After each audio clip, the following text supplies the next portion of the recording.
Sobat Maestro, sesaat lagi kita akan mendengarkan program acara Renungan Hari Sabat bersama Advent Vision Media Ministry yang dibawakan oleh pendeta. Selamat mendengarkan. Yesus mau datang segera. Selamat pagi dan selamat Sabat saudaraku yang dikasihi oleh Tuhan. Salam sejahtera buat seluruh pendengar Maestro yang kami sangat kasihi.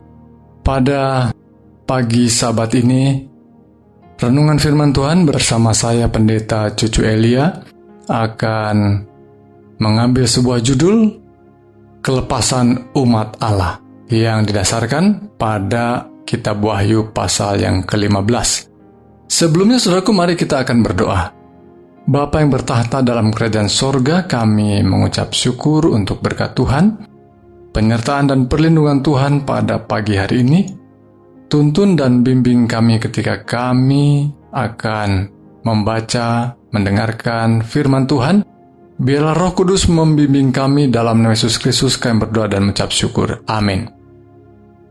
Saudara yang dikasihi oleh Tuhan, sebagaimana pembahasan dan perenungan kita pada Kitab Wahyu, kita sudah masuki pasal yang ke-15, dan tema yang disuguhkan di dalam pasal ini cukup menarik tentunya, yang terkait dengan kelepasan umat Allah.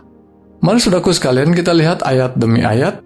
Pasal 15 Kitab Wahyu adalah pasal yang nampaknya merupakan pasal yang terpendek dalam Kitab Wahyu, jadi hanya singkat saja, hanya 8 ayat yang termuat dalam pasal 15 ini.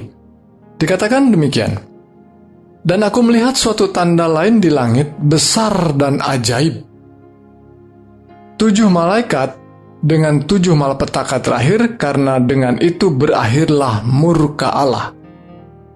Dan aku melihat sesuatu bagaikan laut kaca bercampur api, dan di tepi lautan kaca itu berdiri orang-orang yang telah mengalahkan binatang itu dan patungnya, dan bilangan namanya.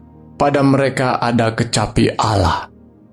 Saudara-saudaraku sekalian, nampaknya pekabaran dalam Kitab Wahyu pasal 15 mengetengahkan umat Allah yang sedang mengalami kelepasan, umat Allah yang sedang ditolong oleh Allah dari segala tekanan yang selama ini menjadi bahagian mereka. Dan ini tentu menjadi sebuah cerita yang menyenangkan, cerita yang memberikan pengharapan, karena mereka yang selama ini, yang menurut catatan nubuatan dalam Kitab Wahyu, begitu banyak tekanan dan bahkan aniaya, bahkan mengalami kematian sebagian daripada mereka. Dan dalam pasal ini ditunjukkan Allah merencanakan kelepasan bagi umat-umat Allah. Baik saudaraku sekalian, dalam ayat yang baru saja kita baca, dalam ayat yang pertama dan kedua, bahwa Allah merencanakan adanya 7 malapetaka terakhir, dan 7 malaikat dengan 7 malapetaka itu, dan berakhirlah murka Allah. Apa artinya saudaraku sekalian? Berarti ini sesuatu peristiwa yang dinubuatkan, yang akan merupakan akhir daripada segala sesuatu. Ketika dunia ini akan mengalami kebinasaan oleh karena malapetaka yang terakhir, berarti ini sesuatu yang Allah lakukan dan mengakhiri kehidupan di dunia ini dengan hukuman. Dan saudaraku sekalian, biasanya tentu saja sesuatu yang dilakukan terakhir benar-benar habis-habisan. Dan Tuhan mau dalam peristiwa terakhir ini dengan murkanya itu ada orang-orang yang pada akhirnya diselamatkan. Mereka yang setia dan percaya pada Tuhan. Saudaraku sekalian, peristiwa ini tentu saja harus diawali dengan yang disebut dengan pintu kasihan tertutup. Setelah manusia diberikan amaran, diberikan kesempatan untuk melihat kasih karunia Allah, mereka pada akhirnya memilih untuk mengikuti dan percaya pada kasih karunia Tuhan, dan memilih untuk menolak kasih karunia Tuhan. Sehingga saudaraku sekalian, peristiwa ini, penutupan kasih karunia Tuhan itu akan ditentukan juga oleh pribadi demi pribadi manusia yang memilih untuk mengikut atau menolak Tuhan.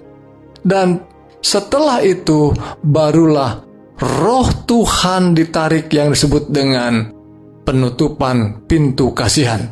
Dan setelah itu, inilah yang diceritakan dalam pasal yang ke-15, bahwa Tuhan merancang 7 malaikat dengan 7 malapetaka terakhir, dan dengan itu berakhirlah murka Allah. Luar biasa.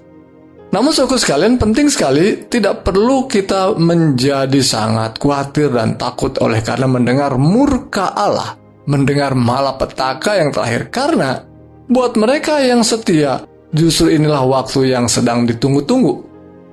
Dalam ayat yang kedua dikatakan, dan aku melihat suatu bagaikan lautan kaca bercampur api, dan di tepi lautan kaca itu berdiri orang-orang yang telah mengalahkan binatang itu dan patungnya dan bilangan namanya.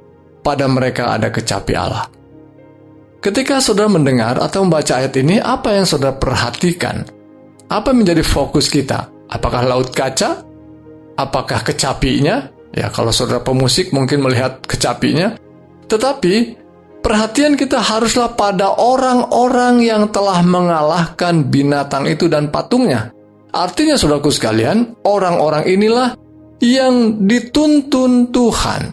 Oleh karena penyerahan dan kerinduan mereka untuk terus setia pada Tuhan, maka Tuhan memelihara dan menjaga mereka. Sesungguhnya bukan mereka yang mengalahkan binatang itu. Tuhanlah yang mengalahkannya dan memberi kemenangan kepada orang-orang yang tetap setia itu. Jadi saudaraku sekalian, ini adalah sebuah cerita pengharapan, sebuah nubuatan yang memberikan kekuatan kepada siapapun bagi kita yang mau tetap setia, sekalipun kita harus mengalami tekanan dan aniaya yang berat. Mereka pada akhirnya akan berdiri di tepi laut kaca. Dan tentu saja berbicara tentang hal ini, kita tidak melupakan ayat-ayat atau pasal-pasal yang telah membahas kelompok-kelompok orang yang disebut dengan 144.000, atau kelompok orang yang tetap setia dan tidak menajiskan dengan perempuan. Ada banyak istilah di sana, tetapi tentu poinnya adalah bahwa ada kelompok orang yang Tuhan selamatkan dan memberikan kelepasan kepada mereka. Baik, dalam ayat ini tentu saja ayat-ayat yang memberikan kekuatan karena mereka yang telah memilih setia pada Tuhan, akhirnya mereka dimeteraikan oleh Allah. Dan hal itu, peristiwa itu sudah kita bahas pada pasal-pasal sebelumnya, khususnya pasal yang ke-7 kitab Wahyu. Mari kita lihat saudaraku sekalian ayat yang ketiga. Dan mereka menyanyikan nyanyian Musa, hamba Allah, dan nyanyian anak domba, bunyinya, besar dan ajaib segala pekerjaanmu, ya Tuhan Allah, yang maha kuasa, adil dan benar segala jalanmu, ya Raja segala raja. Siapakah yang tidak takut, ya Tuhan, dan yang tidak memuliakan namamu? Sebab Engkau saja yang kudus, karena semua bangsa akan datang dan sujud menyembah Engkau, sebab telah nyata kebenaran segala penghakimanmu. Saudara-saudaraku sekalian, ayat ini menyinggung satu nama, yaitu Nabi Musa, hamba Allah. Dan dalam pasal yang kita temukan dalam kitab Ulangan pasal yang ke-32, kita menemukan bahwa Musa bersama umat-umat yang dipimpinnya mengalami kemenangan. Mereka telah melewati banyak pergumulan, banyak tekanan, dan akhirnya Tuhan memberikan kemenangan. Khususnya ketika melihat peristiwa bagaimana kerajaan Mesir, ya, Firaun bersama tentaranya harus mengalami kematian di laut, ya, oleh pertolongan Tuhan, dan umat Tuhan dilepaskan. Maka saudaraku sekalian,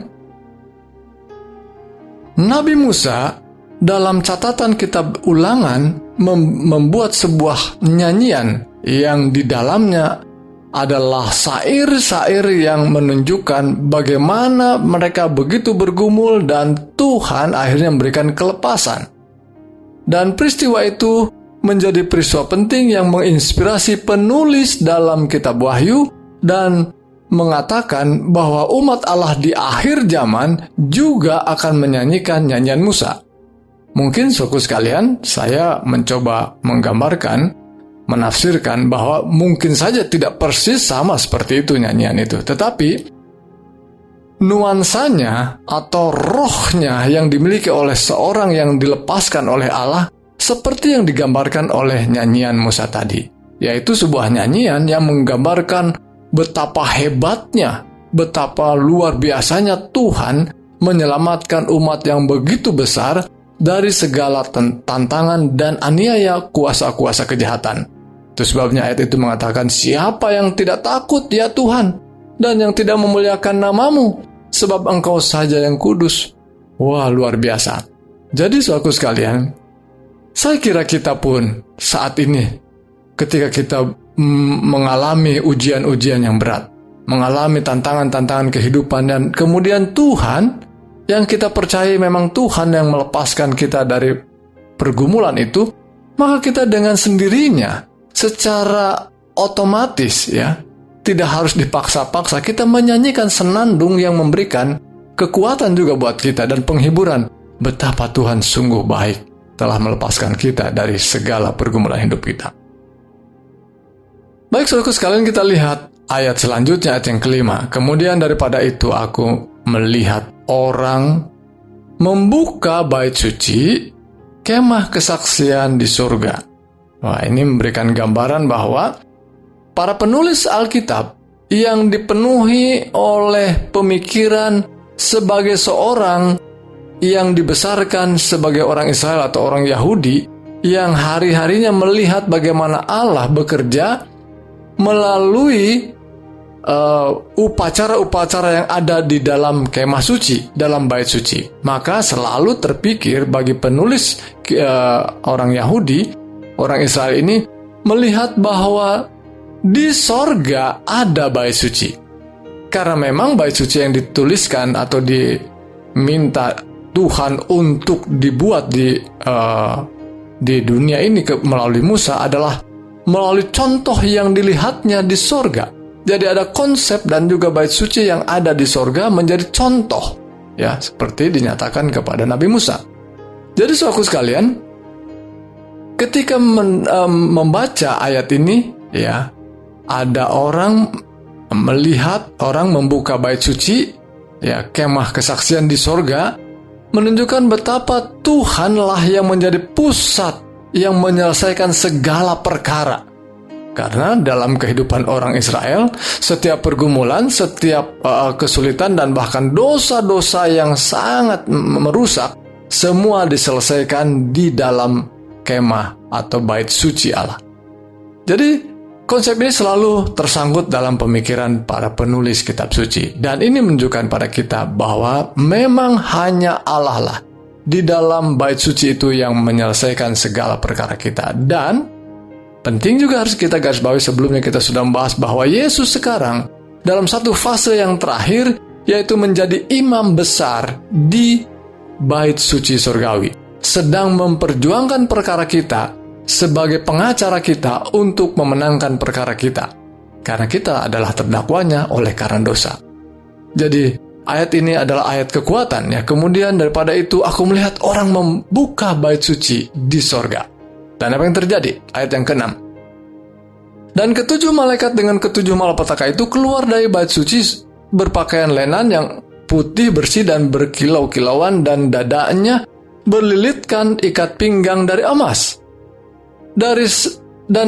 Satu dari keempat makhluk hidup itu memberikan kepada ketujuh malaikat itu 7 cawan dari emas yang penuh berisi murka Allah, yaitu Allah yang hidup sampai selama-lamanya. Dan bait suci itu dipenuhi asap karena kemuliaan Allah dan karena kuasanya, dan seorang pun tidak dapat memasuki bait suci itu sebelum berakhir ketujuh malapetaka dari ketujuh malaikat itu. Saudaraku yang dikasihi Tuhan, beberapa ayat terakhir yang kita dapatkan ayat 6 sampai ayat ke-8 dari pasal yang ke-15 ini, kita melihat gambaran bait suci, ya. Dan dalam bait suci itu tentu saja ada kegiatan-kegiatan yang kalau kita gambarkan bait suci yang ada di Israel kuno zamannya Musa, Nabi Musa, ya. Ada asap, ya, biasanya asap itu bisa saja muncul dari asap dupa yang wangi, ya, atau asap daripada pembakaran, yaitu membakar daripada kurban-kurban bakaran. Nah, jadi saudaraku sekalian, berbicara tentang bait suci keluar asap itu bukan sesuatu yang baru tentunya. Ya, itu sebabnya dituliskan oleh penulis kitab Wahyu ini, Yohanes, karena memang bagi mereka ada sesuatu yang biasa menggambarkan bait suci itu dipenuhi dengan asap. Nah, apa yang terjadi ketika dipenuhi dengan asap? Berarti ada peristiwa kegiatan yang sedang berlangsung di bait suci, yaitu bagaimana Allah bekerja hendak mengampuni, menyelamatkan umat Allah. Ya, menyelamatkan mereka yang datang dengan memohon pengampunan, dan mereka beroleh pengampunan dari Tuhan. Demikian juga saudaraku sekalian, kita sekarang ini harus datang kepada Tuhan sebelum yang disebut dengan waktu di mana pintu kasihan tertutup. Sekaranglah waktunya, mumpung Yesus Kristus sedang bekerja menjadi imam besar itu. Ketika Yesus selesai daripada kegiatannya sebagai imam besar, fase terakhir dari pelayanannya, dia akan datang ke dunia ini. Dan datang ke dunia ini itulah yang disebut dengan kedatangan Kristus Yesus yang kedua kali. Dan itu membawa upah yang sudah diperjuangkannya selama menjadi pengacara, selama menjadi seorang yang mengusahakan keselamatan kita dalam pengadilan sorgawi, sementara dia menjadi seorang pengacara atau sebagai seorang pembela kita. Dan ke dunia ini datang untuk memberikan upah kepada mereka yang setia, itulah yang mereka berdiri di tepi laut kaca. Dan upah buat mereka yang menolak, apa upahnya? Itulah hukuman yang kekal. Itulah hukuman, yaitu malapetaka dari ketujuh malaikat itu akan dicurahkan atau ditumpahkan. Jadi saudaraku sekalian, sebelum peristiwa itu terjadi, mari saudaraku sekalian, saudara dan saya yang sudah percaya, mari tetap setia. Dan buat saudaraku yang belum percaya, mari hari ini teguhkan hati untuk menerima berkat Tuhan, untuk menerima Tuhan dalam hidup kita. Dan buat saudara yang memiliki pergumulan, buat keluarga, sahabat, mari kita doakan agar mereka pada akhirnya menerima Yesus Kristus sebagai juru selamat, sebagai pembela kita, sebagai Tuhan yang akan datang ke dunia untuk memberikan upahnya. Tuhan Yesus memberkati. Mari kita akan tutup dengan doa. Bapa yang bertahta dalam kerajaan sorga, kami naikkan pujian dan syukur untuk berkat firman Tuhan. Terima kasih untuk perenungan firman Tuhan, di mana Roh Kudus bekerja bagi kami untuk memahami kebenaran-Mu. Dan bila mana kami boleh melangkah saat ini, biarlah kami boleh dituntun untuk tetap setia dan menyatakan kasih kemurahan Tuhan, sehingga ada banyak jiwa yang akan juga siap untuk menanti kedatangan Tuhan yang kedua kali. Memberkati ya Tuhan akan kegiatan kami pada hari Sabat yang kudus ini. Berkati ibadah kami, dan berkati saudara kami yang mendengarkan siaran dari Radio Maestro ini. Memberkati kiranya dengan berkat-berkat surgawi, berkat-berkat rohani, berkat jasmani, dan khususnya yang sakit oleh karena berbagai persoalan, berbagai sakit penyakit, jamah dengan tangan kuasa-Mu Tuhan, sehingga mereka beroleh kekuatan, kesembuhan, dan kelepasan. Di dalam Yesus Kristus kami berdoa dan mengucap syukur. Amin.